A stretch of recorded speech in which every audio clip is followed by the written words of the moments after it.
Nous allons maintenant voir le processus d'attribution d'un appel d'offres. L'attribution d'un AOF a pour objectif de transmettre l'information aux fournisseurs retenus, mais aussi et surtout de notifier aux fournisseurs non retenus qu'ils ne le sont pas. Dans la majeure partie des cas, une phase de négociation aura été menée dans laquelle de multiples comparaisons des offres auront été étudiées, comme décrit dans le guide RFQ Management. Donc nous sélectionnons un dossier d'appel d'offres qui a des offres et nous cliquons sur le bouton de comparaison des offres. Dans le tableau de comparaison, cliquez sur l'icône « Attribuer » sur le fournisseur auquel vous souhaitez attribuer. La fenêtre d'attribution s'ouvre et vous pouvez ainsi sélectionner les articles que vous souhaitez attribuer à ce fournisseur. On peut noter que si vous cliquez sur « Tout sélectionner », vous pouvez rapidement attribuer tous les articles à 100% à ce fournisseur.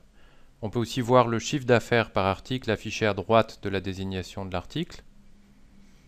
Il est aussi possible d'attribuer un pourcentage de chaque article à ce fournisseur, par exemple 70% du premier article à ce fournisseur. Cette attribution en pourcentage et par article permet de diviser un marché sur plusieurs fournisseurs. Nous cliquons ensuite sur le bouton Envoyer. Et nous avons la possibilité d'envoyer un message prédéfini à ce fournisseur ou de créer un message libre. De même, nous avons la possibilité d'envoyer un message prédéfini ou libre aux fournisseurs qui n'ont pas été retenus. Nous cliquons ensuite sur le bouton Envoyer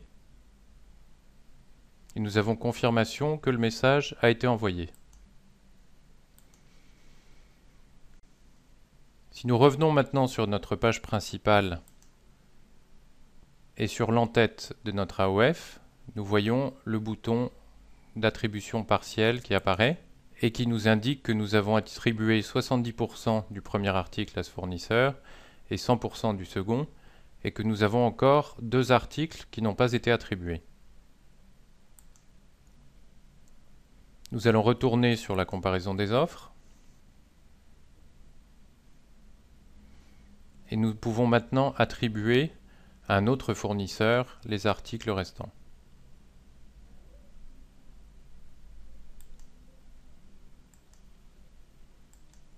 Nous lui attribuons 30% du premier article restant et 100% des deux derniers articles.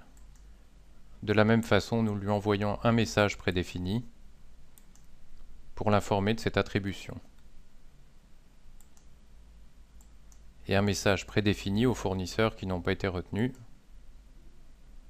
Nos messages ont été envoyés et notre appel d'offres a bien été attribué.